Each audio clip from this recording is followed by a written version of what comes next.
On our family trip, my husband sneered, "I booked rooms for me, my ex-girlfriend, and the kids, they're my real love." I smiled sweetly, said nothing, and walked away. Hours passed as I ignored every call. Then something he never expected happened, and it was only the beginning of my silence. "I booked rooms for me, Camille, and the kids." Eric's words hit me like ice water. "Not for you." I stood frozen in the marble lobby of the Grand Ocean View Resort, our luggage scattered around my feet like broken dreams. The tropical paradise I'd researched for months, the family vacation I'd planned down to every detail, suddenly felt like a cruel joke. The sound of crashing waves through the floor-to-ceiling windows seemed to mock the silence that followed his announcement. "What?" The word barely escaped my lips, a whisper lost in the resort's ambient music. Eric didn't even look at me. He was too busy checking his phone, that familiar cold indifference painted across his face. "You heard me, Jennifer. 3 rooms. Me, Camille, and 1 for the kids to share." Camille appeared from the gift shop like she'd been choreographing this moment. Her blonde hair cascaded perfectly over her shoulders, her designer sundress fitting her like it was painted on. She walked toward us with the confidence of someone who belonged, while I stood there feeling like an intruder in my own family vacation. "Eric, darling," she purred, sliding her manicured hand along his arm. "Did you tell her about the arrangements?" The lobby suddenly felt suffocating. Families chatted excitedly around us. Children giggled as they ran toward the pool. Couples held hands while checking in.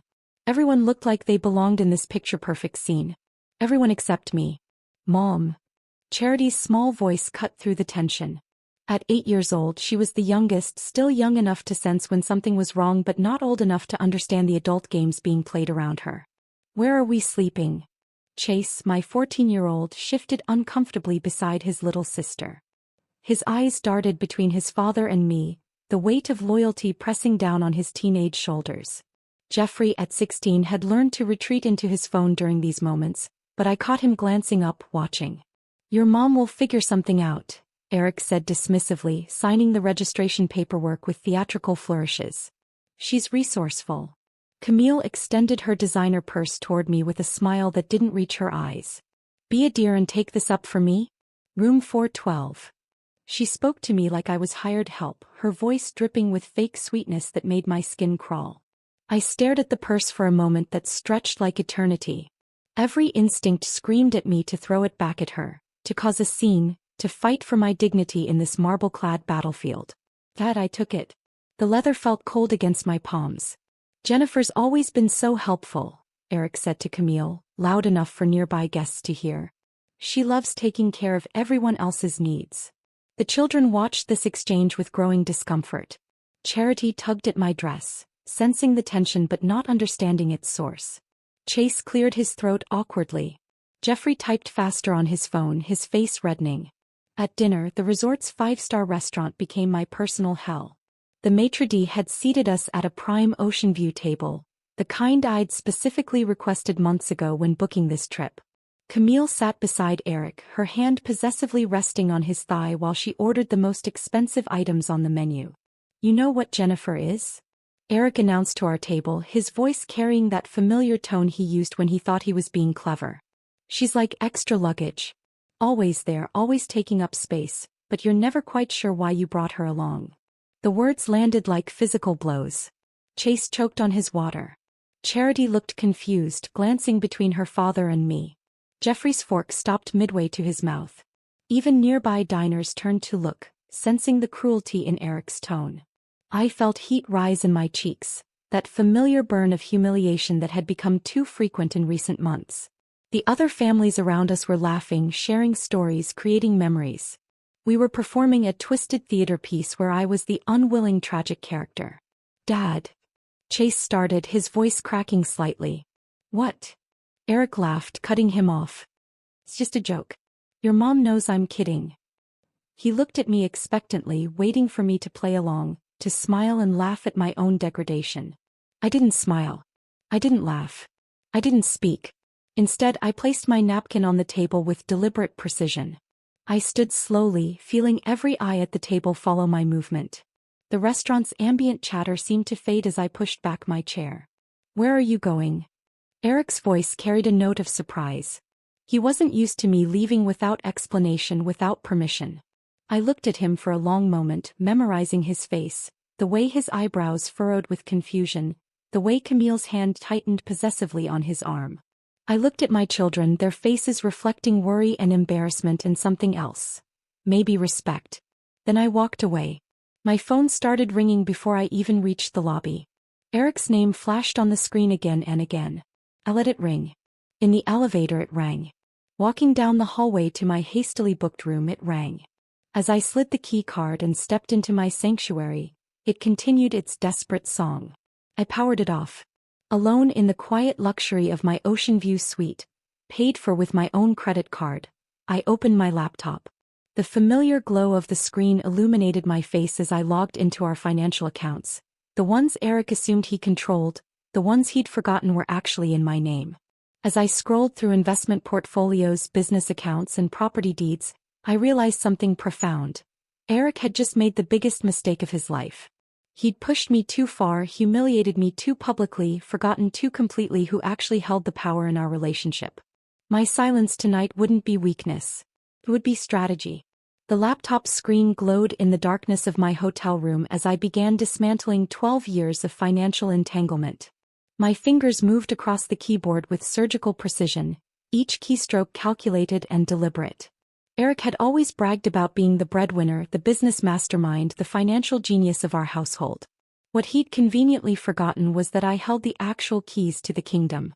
I started with the investment portfolio. $73,000 in mutual funds, transferred to my personal account. The real estate holdings came next.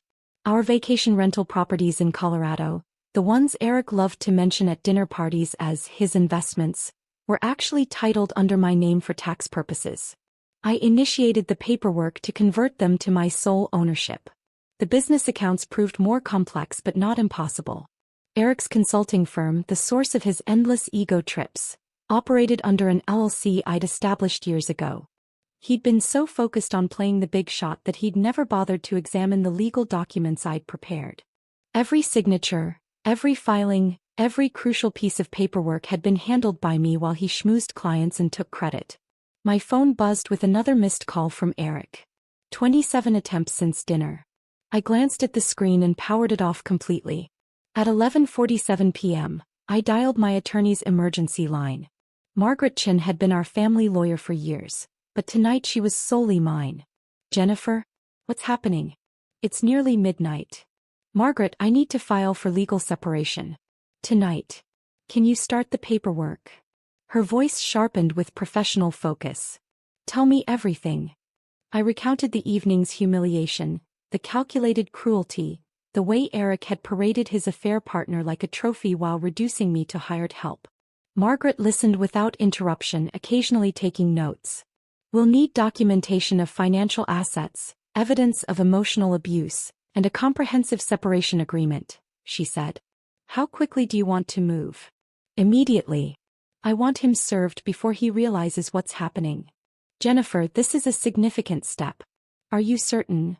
I looked around the hotel room I'd booked with my own credit card, thought about the purse I'd carried like a servant, remembered the laughter at my expense. I've never been more certain of anything in my life. Margaret's fingers clicked across her keyboard. I'll have preliminary documents ready by morning. We'll start with asset protection, then move to formal separation proceedings. While Margaret worked through the night, I continued my methodical financial restructuring. The joint credit cards were canceled one by one. The automatic payments Eric relied on for everything from his gym membership to his expensive car lease were redirected to accounts he couldn't access. By 3 a.m., I'd effectively frozen him out of the financial empire I'd built while he played pretend Sue. Dawn crept through the hotel curtains as I packed my belongings. My phone, now equipped with a new number, remained blissfully silent. No desperate calls from Eric. No manipulative text messages. No attempts to gaslight me back into submission. The resort lobby buzzed with checkout activity. Families dragged rolling suitcases toward the entrance.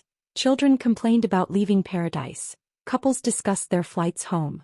I positioned myself strategically near the front desk, close enough to observe but far enough to remain unnoticed. Eric appeared first, his hair disheveled, dark circles under his eyes. He looked like he'd spent the night pacing and calling. Camille followed, her previous confidence replaced by irritated confusion. The children trailed behind, their faces reflecting the tension they'd absorbed overnight. "Sir, I'm sorry, but your card has been declined," the desk clerk said, her voice professionally apologetic. Eric's face flushed crimson. "That's impossible. Try it again." The clerk swiped the card a second time, then a third. Each attempt produced the same result. "Declined. Insufficient funds. Perhaps you have another card?" she suggested gently. Camille stepped forward, her designer purse clutched defensively. "Use mine," she whispered, but her voice carried across the marble lobby. Eric's humiliation deepened as Camille's card also failed to cover the substantial resort bill. 3 rooms for 4 nights, plus meals, spa treatments and room service charges. I'd witnessed them accumulating. "There must be some mistake," Eric insisted, his voice rising. Other guests began to stare. "I'm a successful businessman. This is impossible." The desk clerk maintained her professional composure while security subtly positioned themselves nearby. "Sir, would you like to contact your bank?" I watched from my position near the gift shop as Eric fumbled with his phone, dialing frantically. His conversation with the bank was brief and clearly devastating. His face went ashen as he listened to explanations he couldn't comprehend. The children stood together, embarrassed by their father's public meltdown. Chase put a protective arm around Charity, while Jeffrey studied his shoes intently. "Mom paid the bill last night," I heard Jeffrey tell his siblings quietly. "I saw her at the desk." I had indeed paid the full bill, with my personal credit card, the one Eric had never bothered to learn existed. $23,000 for a family vacation that had cost me far more than money. As Eric continued his humiliating negotiation with hotel management, I wheeled my luggage toward the taxi stand. The morning sun felt warm on my face. The ocean breeze carried promises of freedom I hadn't felt in years. My new phone contained Margaret's message: "Separation papers filed. Service scheduled for this afternoon at his office." I climbed into the taxi without looking back, leaving Eric to discover that the woman he'd treated as extra luggage had been carrying far more weight than he'd ever imagined. By the time he thought to look for me, Jennifer Morrison would no longer exist in his world. The silence I'd chosen the night before had become something far more powerful than words ever could be. 3 days after returning to my temporary apartment, I sat at my kitchen table with 3 blank envelopes and a heart heavy with love that had nowhere to go. The silence I'd maintained felt necessary, but my children deserved more than abandonment. They deserved to understand the mother who had disappeared from their lives. I started with Charity's letter first, my 8-year-old who still believed in fairy tales and happy endings. My handwriting trembled as I wrote about the morning she'd broken her arm falling from her bike. How I'd held her in the emergency room for 6 hours, singing "You Are My Sunshine," until the pain medication finally let her sleep. I reminded her of the purple cast we'd decorated together with butterfly stickers, how she'd insisted on wearing it like a badge of honor. Carefully, I slipped her old drawing into the envelope, the one she'd made for Mother's Day 2 years ago. Stick figures holding hands under a rainbow, with "Best ever" written in wobbly crayon letters. I'd kept it pressed between the pages of my Bible, one of dozens of treasures Eric had dismissed as clutter. Chase's letter required different words. At 14, he was caught between childhood and becoming a man, desperately seeking his father's approval while still needing his mother's guidance. I wrote about the night he'd failed his first algebra test, how we'd sat at this same kitchen table until 2 a.m., working through problems until mathematics finally clicked. I reminded him of his first football game, when he'd scored the winning touchdown and searched the bleachers until he found my face, needing that moment of shared triumph. Into his envelope went his 8th grade report card, the one I'd laminated because I was so proud of his straight A's. Eric had barely glanced at it, too busy with a client call to notice his son's academic breakthrough. Jeffrey's letter proved the most challenging. At 16, he was already building walls, preparing for the independence that loomed ahead. But I remembered the boy who used to crawl into my bed during thunderstorms, who'd practiced his pitching motion in our backyard for hours while I caught every throw. I wrote about his first broken heart, when Melissa Harper had chosen someone else for the school dance. How he'd cried on my shoulder while I made his favorite chocolate chip cookies and promised him that someday a girl would see what an amazing young man he was becoming. His baseball glove went into the envelope, the one from Little League that he'd outgrown but couldn't bear to throw away. I'd found it in his closet during one of my secret visits to pack more belongings, tucked behind his trophies like a shrine to simpler times. I drove to their school and hand-delivered each letter to the main office, asking Mrs. Henderson, the secretary who'd known our family for years, to ensure they reached my children personally. "Jennifer, honey," she said, her eyes filled with concern. "Are you all right? The kids have been asking about you." "They'll understand soon," I whispered, my voice barely holding together. Within days, the carefully constructed harmony Eric and Camille had tried to create began cracking. Chase called me from his friend's phone. Eric had confiscated his cell after finding my letter. "Mom, I'm so sorry," he sobbed into the phone. "I didn't know. I didn't understand what you did for us. You were children, sweetheart. You weren't supposed to understand. That was my job."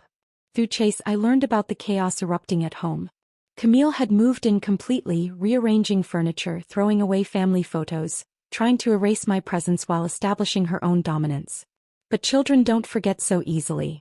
Jeffrey had found more of my hidden treasures during his search for clean clothes.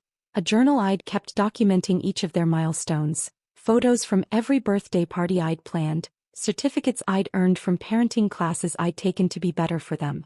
Each discovery revealed layers of maternal devotion they'd taken for granted.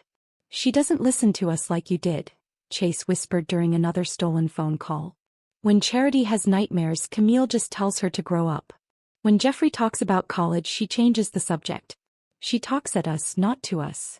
The house that had once been filled with my quiet presence, packed lunches appearing like magic, homework help offered without request, scraped knees kissed better, now echoed with tension. Camille's shrill voice replaced my gentle guidance. Her impatience replaced my endless reserves of maternal energy. "Dad keeps bragging about how much simpler everything is now," Jeffrey told me during a brief encounter at the grocery store. "But nothing works anymore. There's no food in the house because nobody planned meals.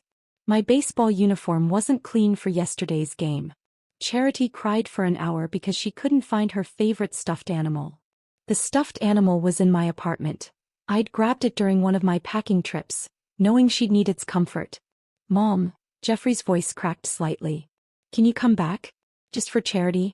She asks for you every night." My heart shattered and mended simultaneously. They were beginning to see what Eric had systematically tried to make invisible. The countless ways I'd held their world together through love, attention, and sacrifice. The breaking point came during Chase's championship basketball game. I watched from the parking lot as Eric and Camille arrived late, too busy arguing to notice Chase scanning the bleachers for familiar faces. When he made the winning shot, his eyes found the empty space where I used to sit, where I'd cheered at every game for 3 seasons. That night, Charity's small voice cut through the darkness of their disrupted home. "I want Mama, Jennifer." Even through Chase's whispered phone call, I could hear the profound silence that followed. Eric had no response. Camille offered no comfort. In that moment, my absence spoke louder than any argument I could have made. My children were finally seeing the mother they'd forgotten, not through my presence, but through the devastating emptiness left behind. The process server found Eric at his favorite coffee shop, the upscale place where he held his Tuesday morning power meetings. I'd told Margaret exactly where he'd be, same table, same time every week for the past 3 years. His predictability had always annoyed me, now it served my purposes perfectly. "Eric Morrison?" The young man in the cheap suit approached his table where Eric sat across from a potential client, his laptop open, projecting success like a peacock displaying its feathers. "Yes." Eric's voice carried that familiar tone of superiority, assuming this interruption was someone seeking his business expertise. "You've been served." The manila envelope landed on Eric's laptop keyboard with a soft thud that somehow echoed through the bustling cafe. His client, a nervous-looking woman clutching a business proposal, watched with growing alarm as Eric's face drained of color. Margaret's legal documents were thorough and devastating. Asset freeze. Business dissolution. Legal separation. Every financial account tied to my name, which was nearly everything, had been systematically locked away from his access. The consulting firm he'd bragged about building was revealed for what it truly was. A shell company operating under my credentials, my connections, my credit history. "This can't be legal," Eric whispered to himself, scanning the pages with growing horror. His client gathered her papers and left without a word, sensing the professional meeting had taken a decidedly personal turn. Within hours, Eric discovered the true scope of his powerlessness. His business credit cards were declined at lunch. His corporate gym membership had been suspended for non-payment. The leased BMW he drove like a status symbol was scheduled for repossession. I'd been making those payments from my personal account for 18 months. Camille arrived at his office that afternoon in a panic, her designer heels clicking frantically across the marble floor of the building I'd helped him lease. "Eric, what is happening?" she demanded, waving her phone. "My credit card was declined at Nordstrom. The bank says there's been suspicious activity on our joint account." "Our joint account?" Eric's laugh held no humor. "Camille, we don't have a joint account. We never did." I watched this unfold through Jeffrey, who'd been present when Camille tore through Eric's home office like a woman possessed. She discovered what I'd always known but never flaunted. Every deed, every contract, every significant asset bore my name as the primary owner. Eric had been living in a house I'd purchased, driving cars I'd financed, running a business built on credit I'd established. "She made me look like an idiot," Eric raged to his brother over the phone, unaware that Jeffrey was listening from the hallway. "Everything I thought I owned, everything I built, it's all hers." But the financial devastation was only the beginning of Eric's unraveling. The children, emboldened by my letters and increasingly resentful of Camille's presence, began their own archaeological dig through family history. Chase found a box of photo albums in the basement, buried behind Christmas decorations that hadn't been touched since I'd disappeared. Every page told the same story. Me at his soccer games, me helping with science fair projects, me holding him in the hospital when he'd had his appendix removed at age 10. Eric appeared sporadically, usually in the background, often looking at his phone. "Look at this." Chase showed Jeffrey a picture from his 13th birthday party. I was kneeling beside him as he blew out candles, my face radiant with maternal pride. Eric stood apart, checking his watch, already eager to end the celebration. Charity discovered her baby book, meticulously maintained with my careful handwriting documenting every milestone. First smile, first word, first steps, all recorded with the devotion of a mother who treasured each moment. Eric's contributions were sparse. A few signatures on school forms, birthday cards with generic messages. "Daddy never came to my dance recitals," Charity announced to Camille one evening, her 8-year-old honesty cutting through the adult pretenses. "But Mama Jennifer came to every single one. She even helped make my costumes." Camille's attempts to dismiss these revelations only highlighted her inadequacy. "Well, your father was working hard to provide for you," she'd say, but the children had seen the truth preserved in photographs and memories. Eric's phone calls to me became increasingly desperate. My new number remained unknown to him, but he tried every mutual friend, every family member, even my former colleagues. Each attempt met the same response. They hadn't heard from me, didn't know where I was, couldn't help him reach me. "She won't talk to me," he complained to his mother during one of his increasingly frequent visits. "How am I supposed to fix this if she won't even listen?" But I was listening to everything. Through my children's whispered phone calls, through Margaret's updates on his frantic legal maneuvers, through mutual friends who reported his growing desperation. My silence had become a weapon more powerful than any argument I could have made. The man who'd reduced me to extra luggage was discovering that he'd been living in luggage I'd packed, traveling on tickets I'd purchased, staying in hotels I'd booked. Every aspect of the life he'd taken credit for had been carefully constructed and maintained by the woman he'd dismissed as irrelevant. Late at night, Eric would sit in the house that was legally mine, surrounded by children who increasingly questioned his version of family history, living with a woman who'd discovered that his promises of financial security were built on foundations he'd never actually owned. My silence reflected back to him the truth he'd spent years avoiding.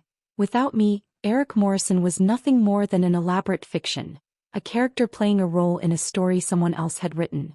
And now the author had stopped writing his lines. Jeffrey appeared at my apartment door on a Thursday evening, his 16-year-old frame filling the doorway but his eyes holding the vulnerability of a much younger boy. Rain dripped from his hair and I realized he'd walked the 3 miles from his father's house in the storm. "Mom." His voice cracked on the single word and I saw years of suppressed emotion threatening to spill over. I opened the door wider and he collapsed into my arms like he used to when he was small and the world felt too big to handle alone. His shoulders shook as 16 years of confusion and loyalty finally found their breaking point. "Why didn't you ever tell me?" he sobbed into my shoulder. "Why didn't you tell me what you gave up for us? What Dad really was?" I guided him to my small living room, this modest space that had become my sanctuary. He sat on my second-hand couch, looking lost and angry and heartbroken all at once. "You were a child, Jeffrey. I just wanted you to feel loved. I wanted you to have a father you could respect even if—" I paused, choosing my words carefully. "Even if that meant protecting you from difficult truths." "But I hurt you," he whispered. "All those times I chose him over you, all those times I didn't defend you. I was such a terrible son." "No." My voice was firm. "You were exactly the son I raised you to be. Loyal, loving, trusting. Those are beautiful qualities, sweetheart. Don't let his failures make you question your own heart." Jeffrey pulled something from his backpack. A worn composition notebook I recognized immediately. One of my journals from 3 years ago, filled with my private thoughts during some of our family's most challenging times. "Chase found this in a storage box Dad forgot about," he said, his fingers tracing the cover. "Mom, I read about the night I broke my wrist at baseball practice. You wrote about sitting in the emergency room for 6 hours holding my hand while I cried. You wrote about calling in sick to work the next day to take care of me, even though you couldn't afford to miss those hours." I remembered that night vividly. Eric had been at a business dinner, too important to interrupt for his injured son. I'd handled everything alone as usual. "You wrote about giving up the promotion at your job because it would have meant traveling, and you couldn't bear to be away from us more than you already were for Dad's career," Jeffrey continued, his voice breaking. "You wrote about selling your grandmother's ring to pay for Chase's football equipment when Dad said the budget was too tight. The ring had been my most treasured possession, a Victorian emerald that had been in my family for 4 generations. I'd never told anyone about selling it, had simply claimed I'd put it somewhere safe when Eric asked about it months later. I wrote those things down because I needed to remember why I was making those choices," I said softly. "Not because I wanted recognition, but because sometimes the sacrifices felt so big that I needed to remind myself they were worth it." Jeffrey looked up at me with red-rimmed eyes. "He told us you were weak, that you needed us to take care of you. But it was the opposite, wasn't it? You were taking care of all of us, even him." Before I could respond, my doorbell rang. Chase stood in the hallway, soaked and shivering, with Charity's small hand clutched in his. My youngest daughter's face was streaked with tears, her favorite stuffed animal, the one I'd rescued from their house, pressed against her chest. "We walked," Chase said simply. "Charity wanted her birthday with you." I had forgotten. In the chaos of separation and legal proceedings, I'd lost track of the date. Today was Charity's 9th birthday, and somehow my children had found their way to me. "Camille planned a party," Charity whispered, her small voice barely audible. "But she invited her friends, not mine. She bought a cake with flowers, but I hate flowers on cake. She got me a dress that's too big and the wrong color. Everything was wrong, Mama." I knelt to her level, my heart breaking at the defeat in her young eyes. "Oh, baby girl. I told them I wanted you," she continued, her words tumbling out in a rush. "I said it was my birthday and I get to choose, and I choose you. Dad got mad and Camille said I was being ungrateful, but Chase said we could come find you. So we left," Chase added, his 14-year-old voice trying to sound braver than he felt. "We just walked out. Let them try to stop us." I looked at my 3 children, drenched and defiant, and felt something shift in my chest. They had chosen me. Not because I'd asked them to, not because I'd manipulated or pleaded, but because they finally saw the truth of what our family had really been. "Are you going to make us go back?" Jeffrey asked, his question holding years of fear. "Never again," I said, and meant it with every fiber of my being. "Not unless you want to." Charity launched herself into my arms, her small body fitting perfectly against mine like she'd never left. Chase followed, then Jeffrey, and suddenly we were a tangle of arms and tears and relief in my tiny living room. "I'm sorry, Mama," Charity whispered against my neck. "I'm sorry I forgot how much you love us." "You didn't forget, sweetheart. You were just confused for a while. That's not your fault." "We're not going back," Chase said, his voice stronger now. "We want to stay with you. All of us." I held my children close, feeling their heartbeats against mine, and realized that my silence had accomplished something no argument ever could have. It had given them space to see clearly, to choose freely, to come home to the love that had never wavered. My silence hadn't been punishment or manipulation. It had been protection. Protection for them to discover their own truth, and protection for me to preserve what remained of my heart. Now, with my children choosing to return to me, that heart felt whole again. The eviction notice arrived at Eric's door on a Tuesday morning in October, exactly 3 months after my children had walked through the rain to choose their truth. I learned about it from Margaret, who'd been monitoring the legal proceedings with professional satisfaction. "He's lost the house," she informed me over coffee, her voice carrying no triumph, only factual completion. "The mortgage payments stopped when you froze the accounts. He couldn't prove ownership because, well, he never actually owned it." I stirred my coffee slowly, watching the cream swirl into patterns that dissolved as quickly as they formed. And Camille? Gone. Disappeared the moment his credit card started getting declined. Apparently, she'd been job hunting since the resort incident. Found herself a pharmaceutical sales manager in Phoenix. Left while Eric was at his brother's house begging for a loan. The house that had been our family home for 8 years now sat empty, its windows reflecting nothing but sky. Eric had been forced to move into a studio apartment across town, the kind of place college students rented when their parents stopped sending money. His BMW had been repossessed, replaced by a 10-year-old Honda with a dented bumper and a temperamental engine. Meanwhile, my children and I had created something entirely different. I'd purchased a small 3-bedroom ranch house in the next school district, close enough for the kids to maintain their friendships but far enough to establish our new beginning. It wasn't grand or impressive, just honest wood floors, clean white walls, and windows that let in morning light without pretense. "Mom, can we paint my room purple?" Charity had asked on our first day, her 9-year-old eyes bright with possibility. "Any color you want, sweetheart." We painted together that weekend, all 4 of us. Purple walls with silver stars that we applied one by one while music played from Jeffrey's phone. Chase accidentally got paint in his hair and we laughed until our stomachs hurt. Simple moments that felt revolutionary after years of walking on eggshells around Eric's moods.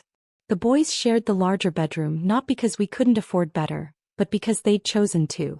"We've got catching up to do," Jeffrey had explained. 16 years of real conversations. I converted the garage into my home office, where I rebuilt my consulting practice using the business connections Eric had never realized were originally mine. Clients who'd respected my work but dealt with Eric because of his aggressive self-promotion now called me directly. My phone rang constantly with opportunities I'd forgotten existed. "Jennifer, we've been hoping you'd go independent," said David Chin, a former client who'd always made Eric nervous with his pointed questions. "Your husband's presentations were flashy, but we knew the real expertise came from you." 6 months passed before I composed Eric's final communication. It wasn't a letter exactly, but an accounting. A meticulous breakdown of every financial transaction I'd made on his behalf over 12 years of marriage. The document ran 37 pages, each entry carefully documented with dates, amounts, and purposes. $847,000 in mortgage payments for a house titled in my name. $124,000 in car payments for vehicles he'd driven like status symbols.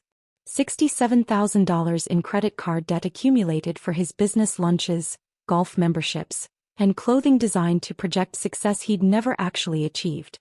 $43,000 in legal fees for business incorporations, patent applications, and contract negotiations he'd claimed as his victories. The numbers told a story Eric had never allowed himself to see. The story of a woman who'd sacrificed her own ambitions to build a platform for his ego, who'd worked tirelessly behind the scenes while he performed for audiences who were really applauding her efforts.